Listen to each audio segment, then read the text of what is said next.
Welcome back to RFL. With Vito Lopez, the disgraced assemblyman, now officially out of the state capitol, eyes are now turning to Assembly Speaker Sheldon Silver, who was, many say, instrumental covering up Lopez's alleged sexual harassment of female aides. Reports show that Silver did little to stop Lopez, even authorized a secret payment of more than $103,000 in taxpayer money to help keep Lopez's alleged victims quiet. Silver offered a mea culpa last night. That I allowed this system to be bypassed in the first instance, even though I believed we were acting in good faith, was a failure on my part. And now that we know the atrocities of the misconduct, it only makes the failure more glaring. I accept the criticism and deeply regret not referring the original complaint to the Assembly Ethics and Guidance Committee, and for this, I am sorry. The responsibility for the mistakes that were made in the handling of the original complaints rests solely with me. Not exactly a comfortable press conference, but that from Silver, not enough for some lawmakers. A group of Republican assemblywomen and one Democratic assemblyman are calling for Silver to resign. That assemblyman, Michael Kearns, even announced today that he is leaving the Democratic conference until Sheldon Silver steps down as Speaker.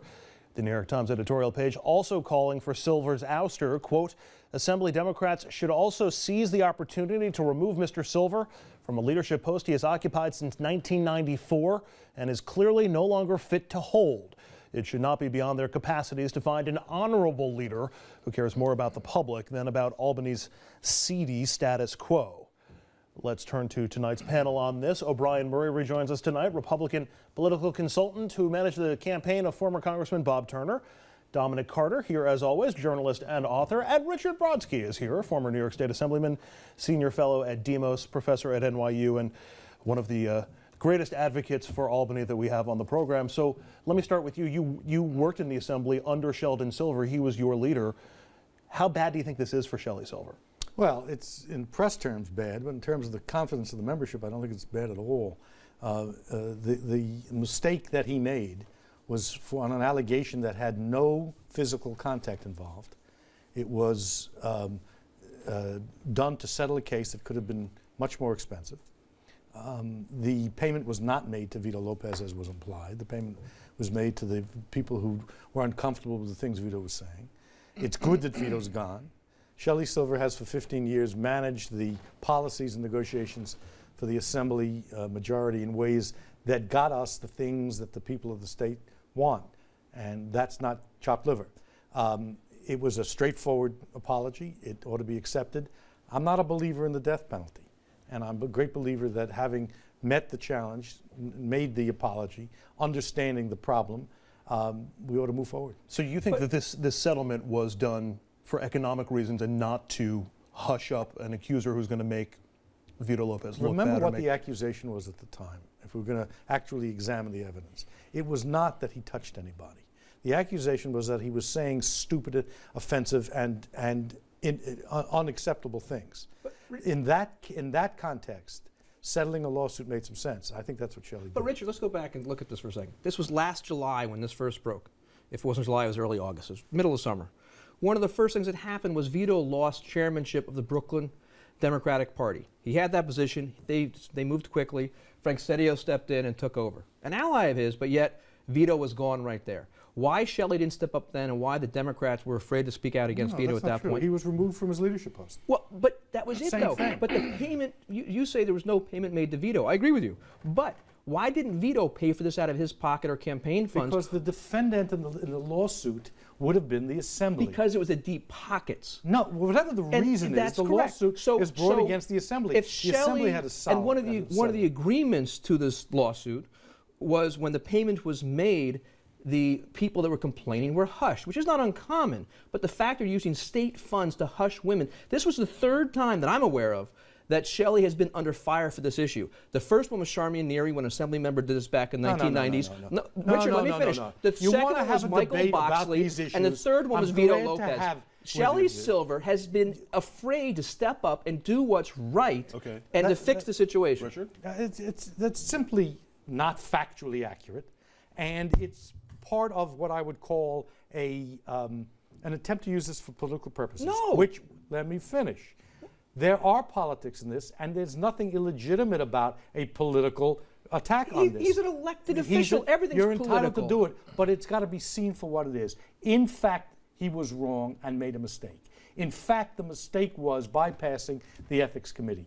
The actual settlement itself, when the financial interest of the institutions at stake, is debatable. But it's 3 times as it No, happened. that's and if that's his a smear. leadership, it's not a smear, it's You want fact. to talk about Vito, let's talk. It's But not weren't a there fact. 3 it's your times opinion. under his leadership? No, there were not. What happened to Boxley? What were the charges under Michael Boxley when he left and he was Shelley's right-hand guy? Boxley was fired. Because of acting inappropriately with That's women correct. in the assembly. And he was isn't fired. Firing him the right thing He to took- do? right, Isn't that the way you're but supposed to the respond? point is that when it happened the first time with Charmian Neary, who's a Westchester no, resident, no. and it happened again No, with no, Boxley, by the time Vito came along, Shelley should have had the guts to stand up what's right, Okay. gotten rid of Vito right away, and not let him stick around. Why didn't he talk about expulsion? Why didn't he investigate made a it? mistake. It's real. That's it has correct. consequences, but it's And not a if death you're- penalty mistake. But if you're the CEO of a company and the CFO does something wrong, the CEO doesn't get to stick around even if they are clean. Therefore, under Shelley's leadership, when this happens, it sounds like you're saying that, there have been 3 incidents. And Yes. but Richard's saying that you have to look at each incident individually and that there's not necessarily But a there's connection. still 3. Is there anything you can point to specifically with how Sheldon Silver handled the Vito Lopez Number incident? one, he cut and off solely the Vito minute he Lopez? made the payment, and he then took off the leadership role of Vito. He stopped the investigation and had to wait for Donovan to get in. He didn't stop the yes, because investigation. Donovan stepped in and did it. He didn't stop the investigation. And then- An investigation by a district attorney is not subject to the approval or disapproval of the Speaker of the legislature. Why couldn't Shelley have done this quicker and sooner before should have Donovan had to done get it around? quicker and sooner. That's right. Okay. And he didn't. He hid from his obligation as a leader. He said that. Now he said it, and the question is, what's the appropriate response? And the appropriate response from any member of the Assembly, Democrat, Republican, man or woman, should be, this is not the man we want leading our House. Depends on what the rest of his record is like. Okay. And no I one don't- should be I don't judged agree with that. on one mistake. 3 mistakes. Okay. Okay, that's well, dumb. let me just try and put some perspective on this, because both men here are correct.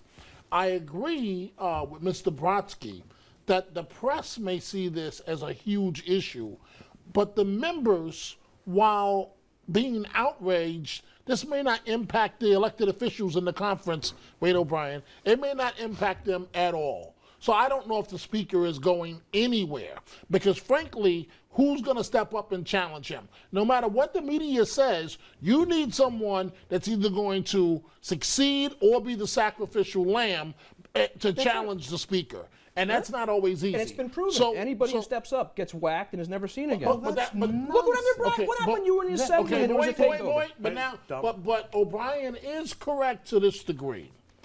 The Speaker, after going through the Boxley situation several times, it wasn't just one woman that accused Michael Boxley of sexual, whatever term you want to use. It happened several times. So he should have already had the experience to know what to do when Vito Lopez came He along. did. He fired Boxley, and he removed Vito He from his fired Boxley, the legislature. second allegation, But not Richard- the first. And he removed Vito from his leadership post. He himself cannot remove a sitting member of the legislature. Right, It's not within his he power. Yes, but he can file expulsion, which is what he was no, going to do he this cannot. time. With all due respect, here's what's not debatable.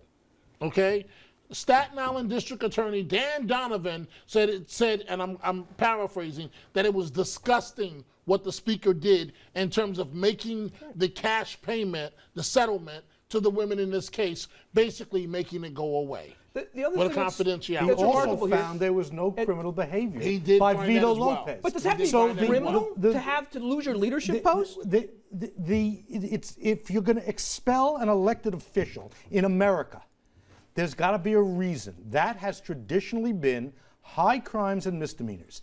With the DA saying no crime was committed, the ability to expel is extremely limited. Richard, on this leadership is- issue, how many people are afraid to go after Shelley because he'll do to them what he's done to every other member that's risen up That- against him? you- He'll take away take away their Lulus, he'll take away their leadership, he'll take away their staff, He and so has the forth. confidence of the membership. He has the confidence 'cause they're scared of him. You don't know what you're talking about. I know what I'm. Listen, I'm not in the caucus. I've been in those rooms. You haven't. I agree with you. That is correct. There are plenty of people with beefs against Shelley who disagree with the stuff he did. But the reason he's got the confidence of the membership is because over the course of years he's negotiated the positions the Assembly wants to take on education, on health care, and he's done it well. Syracuse that came out against Shelley against leadership last time. What happened? Was it Michael Bragman? But isn't it 12 years ago? But the point is, the minute that somebody says, Shelley, I want you out, Shelley goes after them, cuts them off at the knees, and they're never He hasn't heard done from. anything to Carnes. He didn't do anything to his predecessor, the guy who's now the controller of the city of Buffalo. The reason he's solid is because he's done a good job. And O'Brien, then made a terrible this mistake. happens in politics all the time. A failed coup, the coup leaders usually don't stick around very long. But Here's my this is not question. even a coup. This is other people saying Shelley's you're saying wrong. there should be a coup, or that the coup leaders in the past. And the Democratic Party, though, look, Senator Gillibrand has not said word one yet. She's fighting for women in Washington and won't fight for women in New York right now, number one. Number two, even Fred Dickers asked the question, these too. are slogans. She has not done anything whatsoever. Gillibrand is a U.S. senator. She doesn't serve in Albany. Fred Dicker has his own opinions and is free to share them. He's not exactly, a down-the-middle guy in the Senate. He's not down the middle. He's forced. If this was a Republican that was the leader of the Assembly, or if these were accusations about the Republican state Senate leader, would you be as aggressive in calling for the Hold on a revenge? second. Really? You want Because to talk it about is that? bad. When Bob Turner was in Congress, there were members of the Republican Party who were found dealing with interns and the rest. Bob was not in Congress No. at that time, and it was Foley. It was years before. And secondly, I did. You called for the Foley was resignation of gone the the Speaker? next day. And you know what? No one Did happened. you Tom call for Reynolds the from New York. I was not in a situation to go do it. I was not here. Would No, you have, if I was on TV, should would he I have defend him? resigned? Should the Speaker have resigned? At that the moment, Republican in that Speaker? moment in time, when the facts came out and the Speaker was found to have been doing something he shouldn't have been doing and being aware of it, yeah, there should have The been something Republican done. Speaker should have resigned. For the actions of a member. For the At actions that of a point, member. no. The question would be the cover-up, and if there was cover-up at that time, that would be the question that would have to be answered. All right, we're going to take a quick break from this debate, but we want to see if we can get you at home as heated as the panel is on this. We want you to head over to Facebook or Twitter to sound off. Here's our question, pretty simple. After Vito Lopez, should Sheldon Silver resign? Up next, we're going to update you on the widening IRS scandal. We may have gotten a little closer to answering the question of just who knew what and when. The Obama administration now admits the IRS did inform a top White House lawyer last month about the issue. That lawyer, however, says she didn't share that info with the president. What does that say about the administration? We're going to get into that next.